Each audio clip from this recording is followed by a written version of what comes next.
Good morning, everyone. So, I am here with the daily PIB of March, and this is the PIB of 3rd March, and these three are the headlines, okay? And inside it, there are 3 pages, and we have to read each and every in detail way, okay? So, the first topic is about, let's read.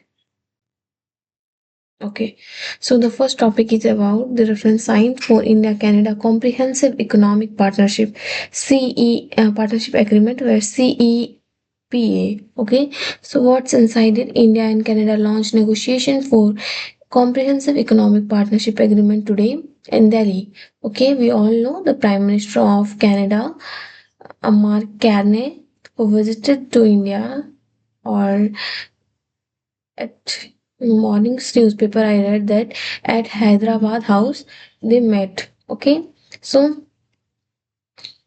the agreement which is signed between the India and Canada, and it is signed by the Piyush Goyal, the Ministry of Commerce and Industry.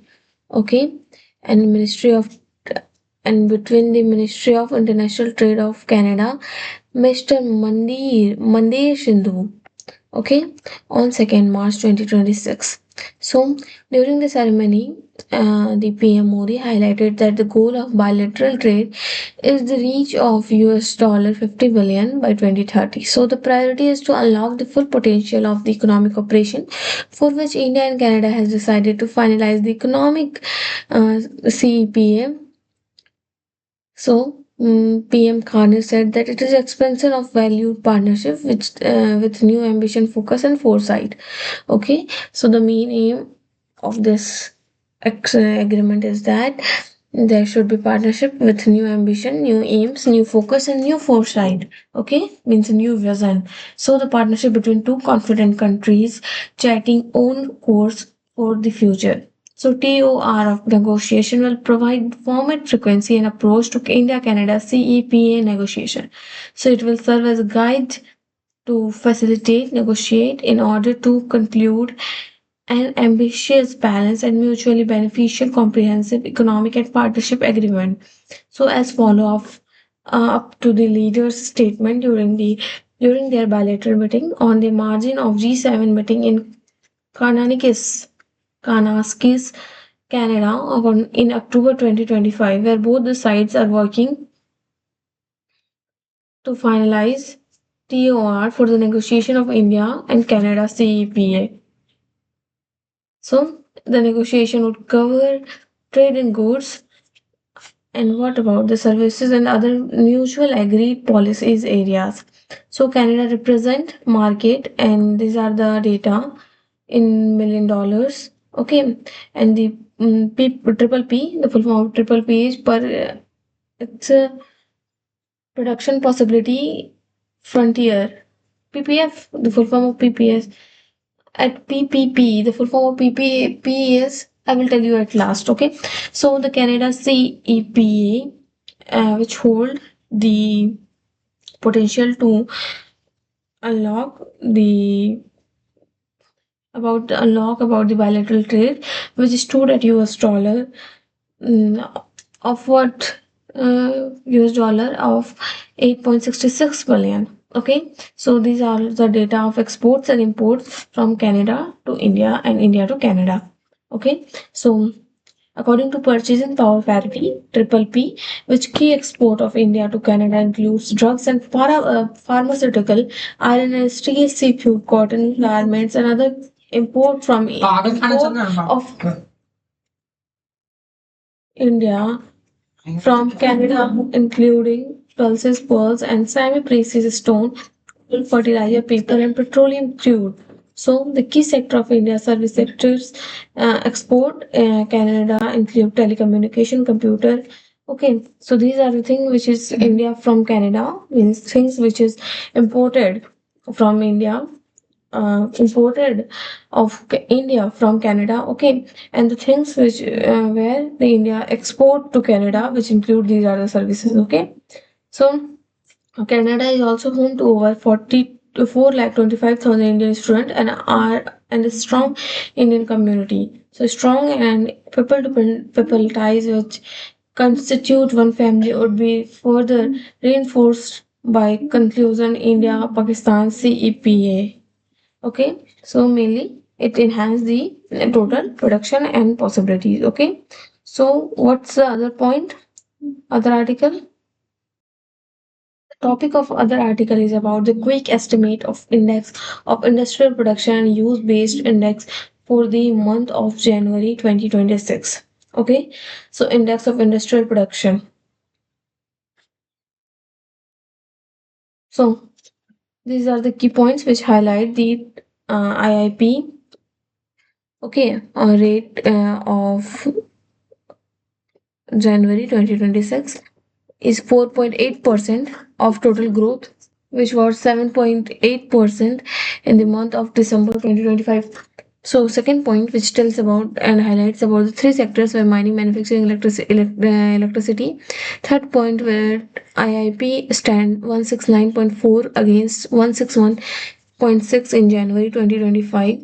Okay, so third point, which is about the manufacturing. Second one is about the production, industrial production in terms of mining, manufacturing, and electricity.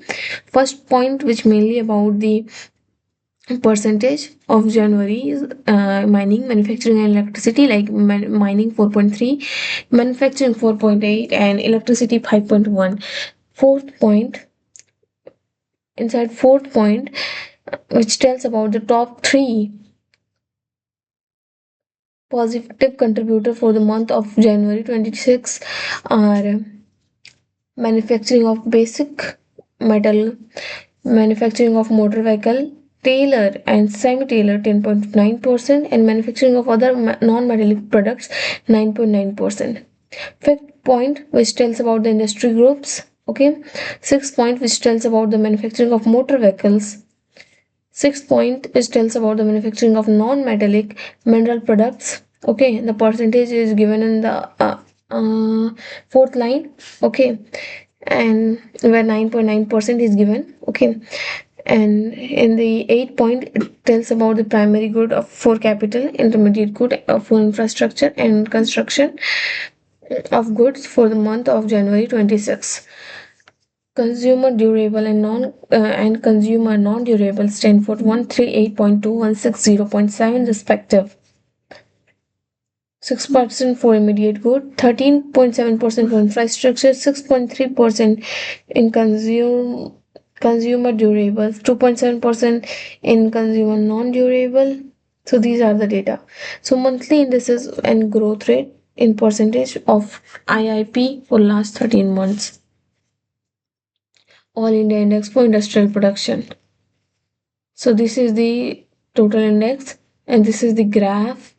Okay, which shows the indexes, and this red graph which shows about the growth from January 25 to January 26. It's a 1 year graph. These are the statements and I'm not going to read. If you want to read, I will provide you the PDF. So from there, please read it. Okay. Moving to the third one. The third PIB, moving to the third one, third PIB, which tells about the METI, Ministry of Electronic Information Technology. I think it's the full form of METI. So, the minister of this is IT Minister Ashwini Vaishnav. So launches 30 kilowatt wide band gap WBG based on integrated drive system to boost electric vehicle adoption. Remember, it's 30-kilometer wide band gap. Okay, or it's mainly for electric vehicle boost up. Okay, so launched by the Sri S. Krishnan Secretary, Ministry of METI at IIT Madras. This device is launched at IIT Madras. Okay,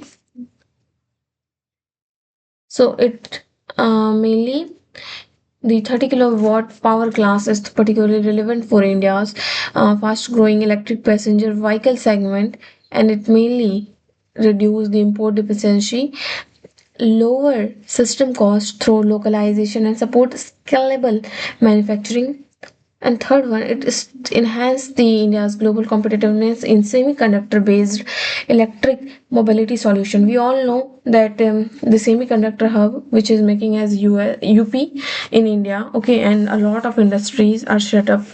A lot of international industries FDIs are set up on these states like in Gujarat, in UPs, and they are manufacturing own semiconductors, okay, in our own country. And a lot of initiatives are launched by the government for these things, okay. So this is all about this invention, okay. So thank you for watching. If you want to if you want regular PIBs, then please subscribe my channel. And thank you. I will update you regularly.